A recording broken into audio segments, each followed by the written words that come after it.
All right, well, this is photo bomb right there, but this is how to modify a Longshot, the Nerf Longshot, into shotgun modification. So this is just a quick overview of the different materials that you're going to be needing for this project. First one is a screwdriver, obviously, hot glue gun and extra glue. The most important piece in this entire thing is definitely going to be the Dremel tool, and you'll want to also get extra cutting wheels because we're going to be using those quite a bit. Then you're going to also want the bolts that we're going to be using, and we're using 1024 bolts, and then you'll also need the nuts for them, the 1024 nuts, and you can get the bolt in like a 36-inch long piece. The brass that we're using is just a brass extendable curtain rod I got from Walmart, so it's like $2, $3. Then the plastic we're going to be using is 18 by 24 by 0.22 acrylic plastic. And then you can also get a AR-15 buffer spring if you want. That's what I'm going to be putting in the back of there. The PVC that we're going to be using is 1.5-inch PVC. And the only other thing that's really notable that you'll need needle nose pliers and also safety glasses. Safety glasses are very important. So that's what we'll be needing. So the first thing that we're going to do is take apart the gun and modify the inside of it. So like I said, I'm just going to use this because it's faster. And you just take out all the screws, make sure you get all of them, because otherwise you're going to fight with it for a while and you're going to have forgotten one screw. Also, I'd like to note, I went ahead and took off the bolt. If you get it new, just don't put it on because we're not going to be using it at all. So go ahead and take this off. Yeah, see, I didn't do this one off all the way. And we now have the inside of the gun. Woo! I've already taken this apart and taken out the air restrictors. I'll show you how to do that anyways. So for this, it's a little bit of memory of where stuff goes. So I'm just going to put this stuff aside. We're going to be taking out the whole sled, so you're going to need to unscrew this screw right here.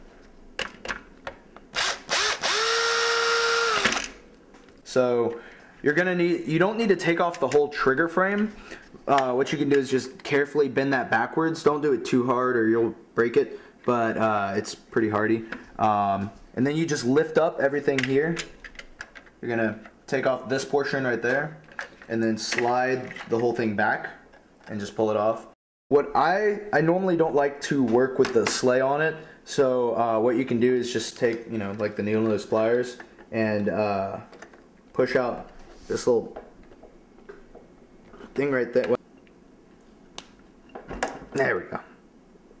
What is that you just pushed out? It's just a rod that holds in the plunger stuff. I don't know any of the technical terms for any of these things, but the plunger thing to the sleigh. So just take that out, pop that out, and then turn it sideways. And you can take this off as well. We don't need it right now. I actually don't know the purpose of this at all. I like to leave it on just, for funsies. But we're not going to need any of that stuff. Just make sure that you get, whenever you're taking it apart, to keep stuff together that goes together. So yeah. So from here, we're going to be unscrewing the back part of the plunger.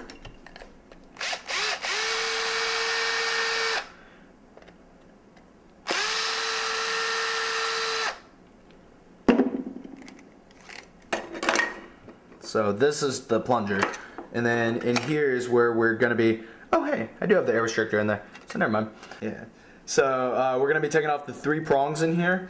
So you just take the needle nose pliers and put it next to there, hold it, and I just twist it a little bit, and each one of them should break off.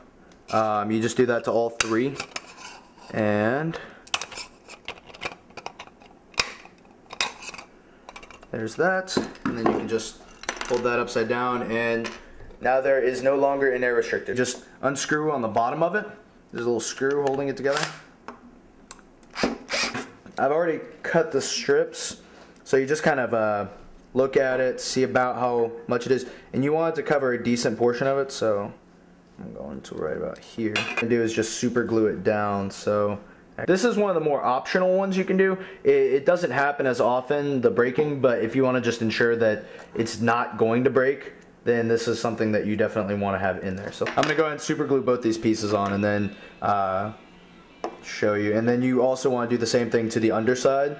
So you cut down strips of the same size and put them there, because those are also vulnerable. This is the 2 pieces on top and 2 on bottom that I have there. So then you can just go and put it back together. And then that's all you need to reinforce for the actual plunger. And then we're done with the plunger. You can also put in the AR-15 spring if you want. And then reinforcing this is the second most important step to the entire thing, so we're going to go ahead and get to that.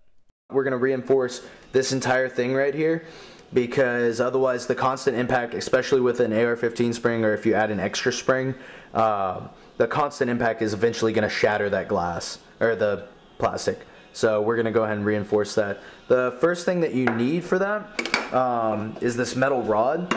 And what we're going to do is cut little tiny strips. So this is what it's going to look like, the pieces that you're going to put in there. You just need to make about 3 of them. And they're just going to have these 2 right angles here. And the reason why is because you're wanting to not only reinforce the very bottom of it, you want to reinforce that and put it to both the cylinder and to the side of it over there, to the side of the cylinder, because it goes up a little bit. So you're just going to have the pieces. So yeah, just have 3 of these and then we'll super glue them in there. Now I've got all 3 of these guys, and we can go ahead and put these in there. So what you're going to do is just put a dab of super glue all along the back side of it. And I use the Gorilla Glue, the super glue, because it's a little bit better for impact protection, because apparently it has little rubber molecules in there, so it's better for that.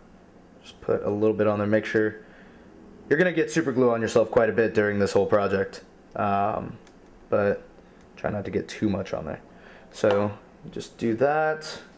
And then I like to use little needle nose pliers just because it makes it easier to put it in there. And then you just sit it in there.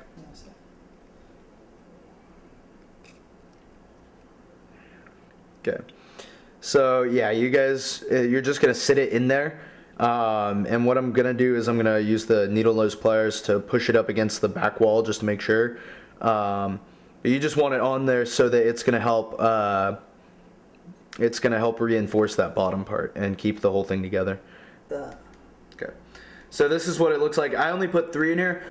So the second part that you're going to do is you're going to cut the pipe itself, and just a segment about yay long. Put it inside the hole and just up to the top of the cylinder, the black portion of it.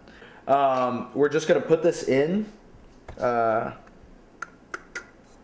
Just gonna fit it into where you have you see that? You're gonna fit it into where it's flush with the top of this little black part here, and it's a little bit below it, but that's alright.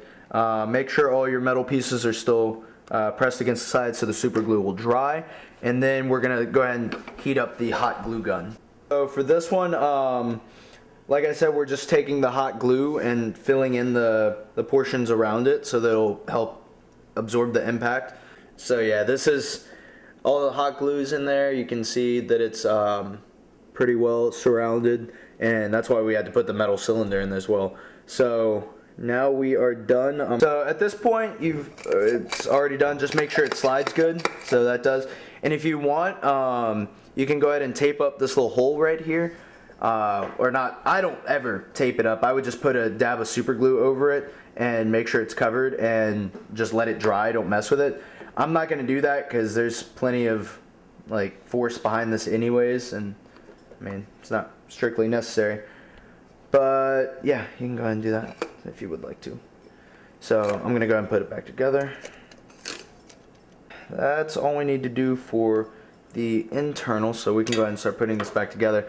So make sure to put this black piece back on. Again, I have no idea what it does, but I like to have it on there.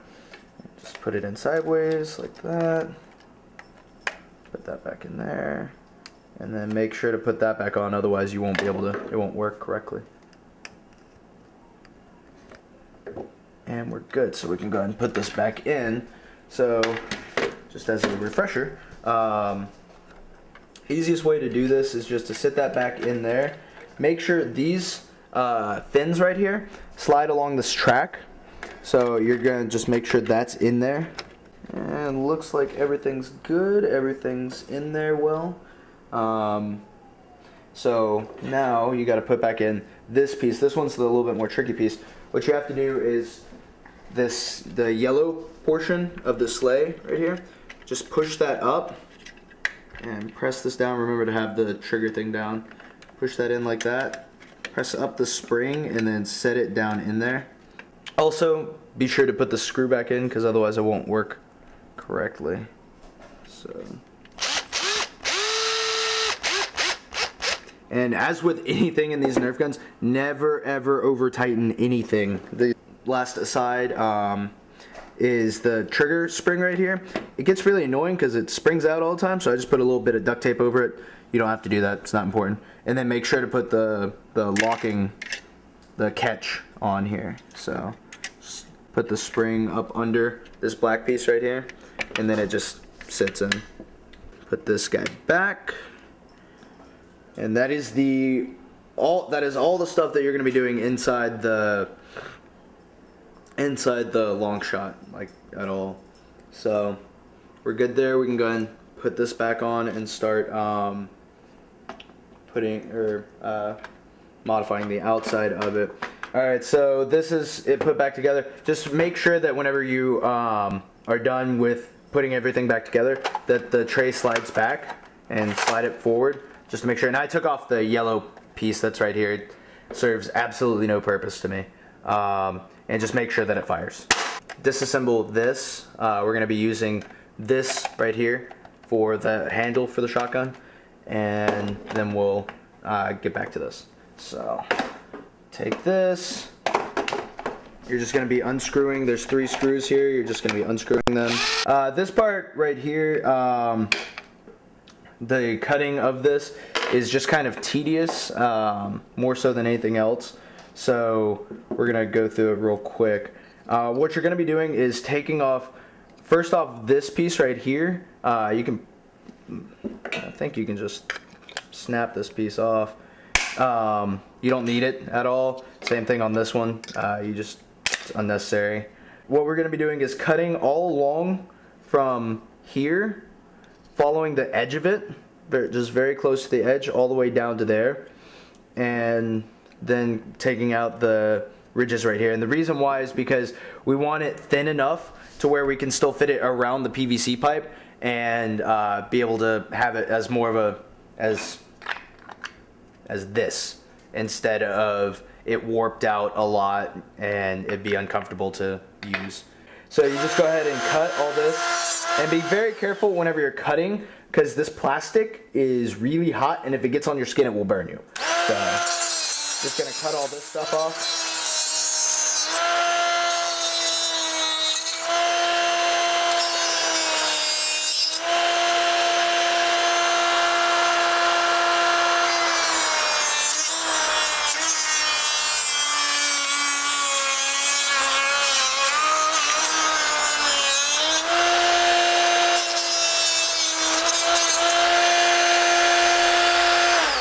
And then you can go ahead and break this stuff off. It'll make it a little bit easier. Like I said, we're just cutting off all the ridges on the inside right up to here. And that's just so it'll accommodate that better.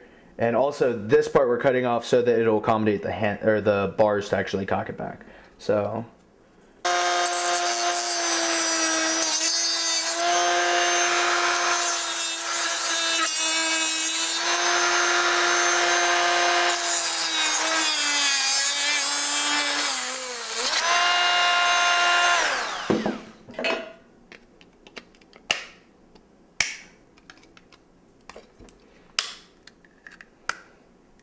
see, it's molten plastic. So just be really careful with stuff like that.